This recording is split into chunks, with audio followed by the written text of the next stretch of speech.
This is the future. Topic है ये विद्युत आवेश, इलेक्ट्रिक चार्ज नाम से टॉपिक है। ठीक, तो ये फिजिक्स की पहली इकाई का पहला चैप्टर है, विद्युत आवेश तथा कूलाम का नियम। तो हम लोग आज समझेंगे विद्युत आवेश। तो विद्युत आवेश क्या होता है?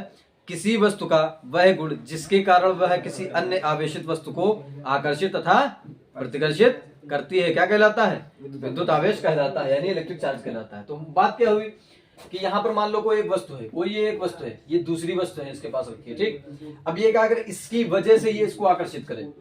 इस पर कुछ चार्ज है, इस पर और कुछ इस पर चार्ज है। ठीक, तो इस वस्तु की वजह से ये इस मतलब अगली वस्तु को ये आकर्षित करे या प्रतिकर्षित करे, खींच ले या ढकेल दे, तो क्या कहते हैं? इसको विद्युत आवेश कहते हैं। तो यहाँ पर हम चार्ज के बारे में समझेंगे। धनात्मक चार्ज, धनात्मक यानी पॉजिटिव चार्ज यानी धनात्मक आवेश या ऋणात्मक आवेश। धनात्मक आवेश के बारे में पढ़ेंगे थोड़ा बहुत। तो धनात्मक आवेश क्या होता है? धनात्मक आवेश, महाधन आवेश। जब किसी वस्तु से इलेक्ट्रॉन निकल जाते हैं, जब किसी वस्तु से इलेक्ट्रॉन निकल जाते हैं तो उस पर कौन सा चार्ज आता है? धनात्मक आवेश। तो उस पर कौन सा चार्ज आता है? धनात्मक आवेश आता है। ठीक, उसको क्या कहते हैं? Positive charge. क्या कहते हैं उसको? Positive charge. ठीक, तो उसको पॉजिटिव चार्ज कहते हैं। अब जिस वस्तु से इलेक्ट्रॉन निकले हैं तो उसको पॉजिटिव कहा, जिसमें इलेक्ट्रॉन जाएंगे उसको क्या कहेंगे? नेगेटिव चार्ज कहेंगे। क्या कहेंगे? नेगेटिव चार्ज कहेंगे, यानी ऋणात्मक आवेश कहेंगे। क्या कहेंगे? ऋणात्मक आवेश कहेंगे। मतलब यहाँ ऋणात्मक आवेश हम लोग देखेंगे अभी। तो इसका प्रैक्टिकल हम लोग करेंगे। ठीक, इसका प्रैक्टिकल करेंगे और अभी प्रैक्टिकल के माध्यम से समझेंगे इसको। ठीक, अब क्या है कि इसका यहाँ पर ये बात हमने समझे। फिर क्या होता है कि इसमें प्लस जो धनावेश है वो धनावेश को क्या करेगा?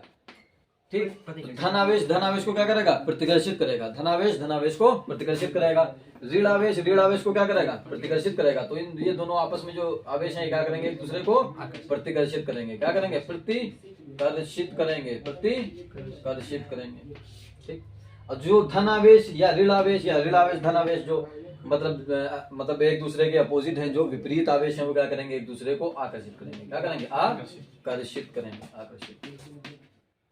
ये क्या करेंगे? मतलब जो अपोजिट चार्ज है वो क्या करेंगे? अट्रैक्ट करेंगे। और जो मतलब जो है सेम चार्ज है वो क्या करेंगे? रिपल करेंगे। क्या करेंगे? रिपल करेंगे। तो प्रतिकर्षित करते हैं समान आवेश। तो अगर हम देखें अपनी रोजमर्रा की जिंदगी में, अगर देखें हम लोग तो देखते हैं कि क्या होता है। जैसे तुम्हारे दोस्त का फोन आए तो तुम क्या करोगे कि जो है हाँ बस अभी आ रहे हैं। ठीक, तुरंत फोन करोगे, उससे कहोगे कि हाँ अभी आ रहे हैं। ठीक, रुको चौराहे पर हैं। ठीक, कहीं है या मार्केट में है या कहीं है, हाँ अभी आ रहे हैं। ठीक, काट दिया। और यही किसी और का फोन आए, मतलब असमान आवेश हो कोई, ठीक, समान आवेश ना होते हुए मामला उनका जेंडर बदला हो, बोलिए तो जो है उसमें तुम्हारा क्या होगा कि माँ तुम घंटा भर खाना खाया नहीं खाया, कपड़े पहना तो कौन से पहना, ठीक, लाल था कि पीला था, शादी में क्या था, ये सब होगा। भाई तुम्हारे दोस्त का फोन आया शादी में, हाँ कहाँ पर, वहाँ गेट पास भी आए रहे हैं, बिरयानी है नहीं, माल है बढ़िया, कटाक खाने वाला है, बस पहुंच गए वहाँ। ठीक, तो ये सब नहीं, मतलब ज्यादा देर की बात नहीं होती, मुश्किल से 30 सेकंड बस, हाँ आए रहे बस। घर में पापा का फोन आया किसी का है तो क्या होता है अमूमन कि फोन हुआ बस, हाँ अब यहाँ आ रहे हैं, ठीक, काम खत्म, अभी आ रहे हैं, रास्ते में हैं, ठीक, काम खत्म। यहीं अगर विपरीत आवेश है तो 3 बजे रात तक कब तक कॉल चलती रहती है, किसी को पता नहीं चलता। यही बच्चन की आजकल की प्रॉब्लम है कि पढ़ नहीं पाते हैं इसी वजह से, तो ये मुस्कुरा रहे हैं बैठे, ये लोग समझ रहे हैं क्या बात चल रही है। तो इससे हम लोग अपने इसकी मदद से क्या समझेंगे, आज फिजिक्स का एक रूल समझेंगे कि समान आवेश एक दूसरे को क्या करते हैं, प्रतिकर्षित, और असमान आवेश जो है तो वो क्या करते हैं, एक दूसरे को आकर्षित करते हैं, यानी जो मतलब उसके अपोजिट चार्ज है वो क्या एक दूसरे को करते हैं, अट्रैक्ट करते हैं। तो ये मामला यहाँ से हमको समझ में आता है। ठीक, अब इसकी भाषा क्या है विद्युत आवेश की, मतलब कायदे से सुनना। किसी वस्तु का वह गुण, ये कोई चौक है, ये कोई वस्तु है, इसका वह गुण जिसके कारण ये किसी अन्य वस्तु को, अन्य आवेशित वस्तु को, आवेशित लगाना भी जरूरी, अन्य आवेशित वस्तु को आकर्षित या प्रतिकर्षित करती है, क्या कहलाता है, विद्युत आवेश कहलाता है। जैसे कि हम लोगों ने प्रैक्टिकल एक देखा है कि हम लोग पेन से क्या करते हैं, पेन लेते हैं, कागज लेते हैं, पेन को इस प्रकार से इसे घिसते हैं, ठीक, तो इस पर क्या आता है आवेश, या तो इलेक्ट्रॉन निकल जाएंगे, या तो जो बाल में तेल लगा है या बाल में घिसने की वजह से उस पर क्या आया है, उस पर आवेश आया है, तो इलेक्ट्रॉन निकल जाएंगे या इस पर इलेक्ट्रॉन आ जाएंगे। इलेक्ट्रॉन निकलने से या इलेक्ट्रॉनों के आने से इस पर एक क्या आएगा, चार्ज, क्या आएगा, एक चार्ज, जिसको आवेश कहते हैं, इस पर आवेश उत्पन्न हुआ। अब ये किसी चीज को नहीं खींचेगा, ये उसी चीज को खींचेगा जिस पर पहले से आवेश है। मतलब हम उसके लिए क्या करते हैं, एक कागज का टुकड़ा लेते हैं, उसको घिस देते हैं, और वो उसके पास जब हम कराते हैं तो उसमें क्या होता है कि वो उसको खींचता है, क्या करता है, वो उसको खींचता है। तो इसका प्रैक्टिकल अभी हम करेंगे। ठीक,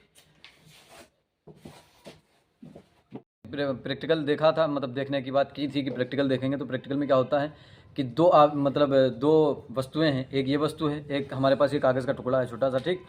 तो दो वस्तुएं हैं, दो वस्तुएं तब आपस में आकर्षित या प्रतिकर्षित करती हैं जब दोनों क्या हों, आवेशित। ये वस्तु है, इसको आवेशित करेंगे हम, फिर इसको आवेशित करेंगे, तब देखेंगे कि क्या मतलब सच में दो वस्तु आपस में आकर्षित या प्रतिकर्षित करती हैं। तो इसको हमने आवेश दिया बालों से रगड़ कर, अब इसको भी आवेश दिया। अब क्या है इसका देखेंगे यहाँ पर, ठीक। तो ये देखो ये चिपक रहा है, यानी ये क्या है, वस्तु आवेशित हुई। ये वस्तु क्या है, आवेशित है, ठीक।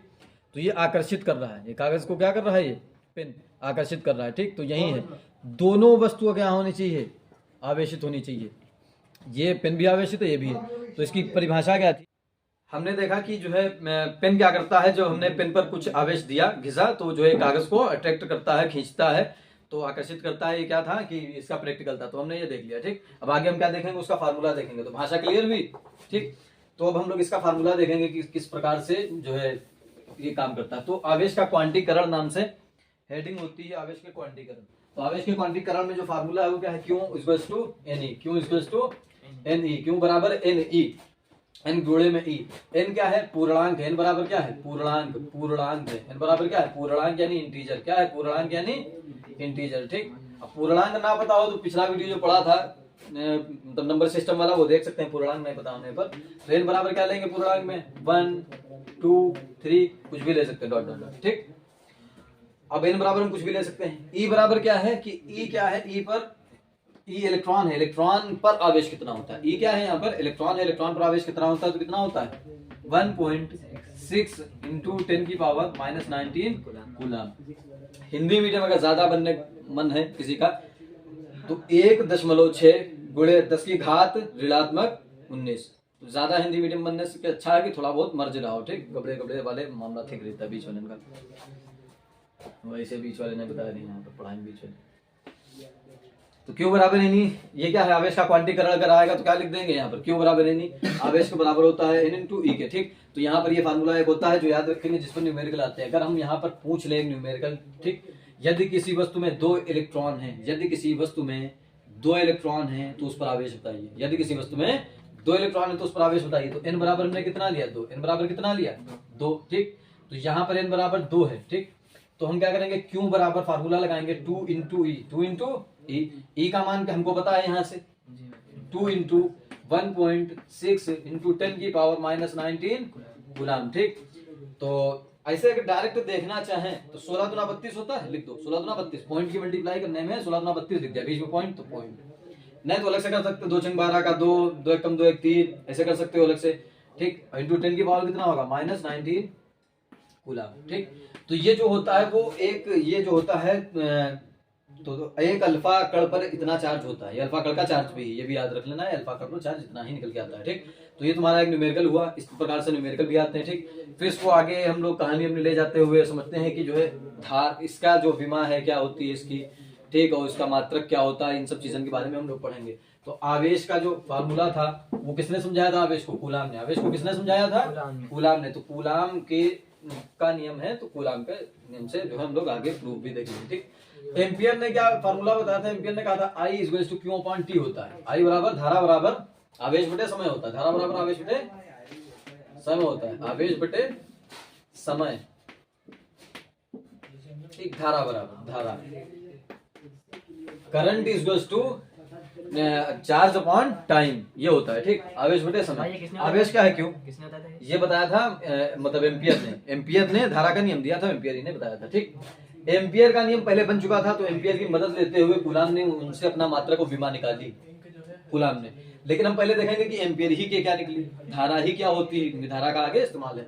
धारा को समझते हैं, तो आवेश प्रवाह की दर को धारा कहते हैं, आवेश प्रवाह की दर को धारा कहते हैं, आवेश प्रवाह की दर को धारा कहते हैं। अब होता क्या कि किसी वस्तु में इलेक्ट्रॉन बहते हैं, इलेक्ट्रॉन बहते हैं, तार है मान लो कॉपर का, यहाँ रॉड जल रहा है, तार कॉपर का है, इसमें क्या है कि इलेक्ट्रॉन बह रहे हैं। इलेक्ट्रॉन के बहने को क्या कहते हैं, आवेश। इलेक्ट्रॉन के बहने को, इलेक्ट्रॉन मतलब किसी पर आए हैं, दूसरे वस्तु से स्थानांतरण हुआ इधर से उधर, तो वो क्या है, आवेश। अब वही आवेश जब समय के सापेक्ष में नापते हैं, वही आवेश जब समय के सापेक्ष में नापते हैं, समय की दर को लेते हैं, तो उसको क्या कहते हैं, धारा कहते हैं। तो आवेश प्रवाह की दर को, दर यानी समय, आवेश कितनी देर में कितना प्रवाह हो रहा है, 10 कूलम आवेश 2 सेकंड में, तो 5 एम्पियर धारा, इस प्रकार से। ठीक, तो कितना आवेश कितने समय में प्रवाहित हो रहा है वही तुम्हारी क्या है धारा। ठीक, अब आई की विमा क्या होती है? आई को किसने खोजा? एम्पियर ने। किसने खोजा आई को? एम्पियर ने। एम्पियर ने खोजा। तो आई की जो विमा होती है वो ए होती। इसका मात्रक भी क्या होता है? ए। मात्रक भी क्या होता है? ए। एम्पियर। मात्रक क्या होता है? एम्पियर। विमा भी ए। इस प्रकार से लिखते हैं। ऐसा क्यों है? हम देखते हैं कि जो है मतलब दूरी है तो दूरी को एल से लिखते हैं विमा में, मीटर में नापते हैं किसमें? दूरी को। ठीक, तो ऐसा मतलब इस वजह से यहाँ पर कि दुनिया भर में जितने भी दूरी के समय के मात्रक थे वो अलग अलग थे, क्योंकि सबकी खोज पहले से हो चुकी थी दूरी की। तो भारत में दूरी है तो किन किन चीजों में नापा जाता है? Centimetre, metre, kilometre, feet, inch, गज में नापा जाता है। गज सुना होगा, मील सुना होगा, तो ये सब चलता था। ठीक, तो भारत में। और फ्रांस में अलग अपनी पद्धति थी, जर्मनी वालों की अलग थी, रूस वालों की अलग थी, चीन वालों की अलग थी। तो दुनिया भर की अलग अलग पद्धति जोड़ के एक पद्धति नहीं बनाई गई, ईसाई पद्धति। तो उसमें सब मामला एक साथ किया गया, इस वजह से कि हम ईसाई पद्धति में देखते हैं कि समय को किस में नापते हैं? सेकंड में। ठीक, तो इस वजह से मामला हुआ। अब फ्रांस वाले हैं पाउंड में नापते हैं, हम लोग किलो में नापते हैं, पसेरी में नापा जाता है। आज भी गाँव में जो गल्ला होता है वो किसमें नापा जाता है? पसेरी में नापा जाता है। ठीक, तो ये सब मामला चल रहा। दूरी, खेत है तो बीघा में नापा जा रहा। तो ये सब खत्म किए गए और एक मात्रक बनाया गया, किलोग्राम, किलोमीटर, ठीक, और सेकंड, ये सब मात्रक बनाए गए। तो जब इस एम्पियर ने खोज की तो एम्पियर ने बाद में खोज की। धारा की खोज बहुत पहले थोड़ी हुई थी, 4-5 हजार साल पहले। धारा की खोज भी कुछ टाइम पहले हुई। तो उसमें क्या हुआ? इसने अपने ही नाम पर विमा रखा ए, और अपने ही नाम पर क्या रखा? उसका मात्रक ए। तो दोनों की विमा ए, विमा भी ए है, मात्रक भी ए है, सेम है। वरना सेम किसी का और का सेम नहीं है, सेम नहीं होता, बहुत कम ऐसा देखने को मिलेगा। जो बात की खोजें उसमें सेम देखने को मिलेगा, बाकी नहीं मिलेगा। ठीक, तो आई बराबर ये ए, इसकी विमा और मात्रक। ठीक, इसकी मदद से कूलाम ने एक और नियम को मतलब इसको मॉडिफाई किया। कूलाम ने कहा क्यू बराबर क्या होगा? क्यू को इधर का, टी को मल्टीप्लाई में भेज दिया, आई इंटू टी। कितनी धारा कितने समय में बह रही, ये भी क्या हो गया आवेश। कितनी धारा कितने समय में बह रही, ये भी हो गया आवेश। ठीक, अब धारा की विमा क्या होती? ए, और समय की क्या होती? टी। समय की क्या होती? टी। इसको ऐसे लिख दे टी। ठीक, तो क्या हुई इसकी विमा? क्या हुई इसकी विमा? A T. क्या हुई इसमें? A T. ठीक, इसका मात्रक क्या हुआ? ए से एम्पियर, टी से समय, तो एम्पियर सेकंड। इसका मात्रक क्या हुआ? मात्रक ampere second. Ampere second. Ampere second. ठीक, या क्या लिख सकते हैं? कूलाम। एम्पियर सेकंड मात्रक कहाँ है, या क्या कहाँ है? या कूलाम सी से कहाँ है? तो कूलाम भी इसका मात्रक हम कह सकते हैं और एम्पियर सेकंड भी कह सकते हैं। तो दो इसके मात्रक निकल के आए यहाँ पर। तो किसी एक वस्तु पर अगर कुछ चार्ज है उसके निकालने के लिए फार्मूला ये, अगर मतलब उसमें धारा प्रवाहित हो रही है तो क्यू बराबर आई टी, एक फार्मूला मिला। एक फार्मूला मिला हमको क्यू बराबर एन ई। क्यू बराबर क्या फार्मूला मिला? क्यू बराबर एन ई। ये दो फार्मूले हमारे पास हैं, ये एक ही वस्तु पर आवेश पर है। ठीक, तो मसला था कि दो बिंदु आवेश, जैसे जिस प्रकार से हम देखते हैं चुंबक में क्या होता है कि दो चुंबक होते हैं, आपस में रखते हैं तो उसमें बल लगता है। तो इन्होंने सोचा कि अगर दो आवेश रखे जाए तो क्या उस पर बल लगेगा? आकर्षण करेंगे या प्रतिकर्षित करेंगे। तो उसके लिए इन्होंने कूलाम ने नियम दिया, जिसको कूलाम का दो बिंदु आवेशों के बीच के मतलब के बल का नियम कहते हैं। ठीक, तो वो नियम बहुत मतलब फेमस भी है और बहुत जरूरी नियम भी है, वो पूछा भी जाता है। लेकिन उससे पहले हम बढ़ते हुए हम लोग थोड़ा सा इन दो फार्मूलों का इस्तेमाल करते हुए कुछ नए फार्मूले बनाएंगे, तो थोड़ा सा ऊंचे लेवल पर आते हैं, थोड़ा सा इंटर के हाई लेवल क्वेश्चन, या थोड़ा सा नीट की ओर, मतलब तुम सब कह सकते हो कि जो है नीट की ओर बढ़ना, कि हाँ आगे चल के अगर हम नीट की तैयारी करेंगे तो क्या बेस मेरा इस तरह का है। ठीक, तो क्यों बराबर क्या मेरे पास फार्मूला निकल के आया? क्यों बराबर आई टी निकल के आया। एक फार्मूला ये, एक है क्यों बराबर एन ई। ठीक, इन दोनों फार्मूला का क्यों इधर क्यों इधर, तो इन दोनों फार्मूलों को बराबर कर सकते हैं, बिल्कुल कर सकते हैं। तो आई टी इक्वल्स टू क्या हो जाएगा? आई, ये टी बराबर क्या हो जाएगा? N E. N E. अब यहाँ से हम नंबर ऑफ इलेक्ट्रॉन निकाल सकते हैं किसी वस्तु में जब धारा और समय दिया हो। तो एन बराबर एक फार्मूला क्या निकलेगा कि I T upon E. I T upon E. एक फार्मूला निकाल सकते हैं हम लोग, मतलब टी तो इलेक्ट्रॉन है, ई क्या है? इलेक्ट्रॉन। वो तो कांस्टेंट ही, उसका मान वही रहेगा, बदलेगा नहीं। टी निकाल सकते हैं, टी निकालने के लिए क्या करेंगे? एन ई अपॉन में आई। एन ई अपॉन में आई। हम यहाँ से क्या निकाल सकते हैं? आई भी निकाल सकते हैं। आई निकालने के लिए क्या है? एन ई अपॉन में टी। इस तरह से हम इसको लिख सकते हैं। ठीक, अब यहाँ पर होता क्या है कि जब भी जैसे क्वेश्चन आया, अब इंटर लेवल के बच्चे कैसे फंसते हैं, क्वेश्चन आया कि यदि किसी वस्तु में दो इलेक्ट्रॉन है तो आवेश बताओ, लिख दिया, बड़ा अच्छा क्वेश्चन, क्या एग्जामिनर मार खुद दुआ देते हैं बहुत। ठीक, बहुत अच्छा क्वेश्चन आया था। ठीक, बहुत अच्छे नंबर आए, सरल था। उसने पूछा धारा आवेश, तब भी बता दिया बच्चों ने, बहुत सरल क्वेश्चन। लेकिन कठिन तब लगता है जो फार्मूलों को मर्ज कर देता है, जोड़ लेता है, गबड़ गबड़ के उसका मिक्सर बना के खेलता है तुमसे, तब वो मतलब कठिन लगता है। अब वो मतलब यहाँ पर इस्तेमाल करें कि यदि किसी वस्तु में धारा 10 एम्पीयर की बह रही, समय 2 सेकंड लग रहा, ठीक, तब उसमें बताओ नंबर ऑफ इलेक्ट्रॉन बताओ। तुम कहोगे नंबर ऑफ इलेक्ट्रॉन का फार्मूला तो हम आवेश प्रवाह होता है तो हम निकाल लेते हैं, क्योंकि क्यू बराबर एन पर पढ़ा है, आवेश से हम निकाल सकते हैं नंबर ऑफ इलेक्ट्रॉन।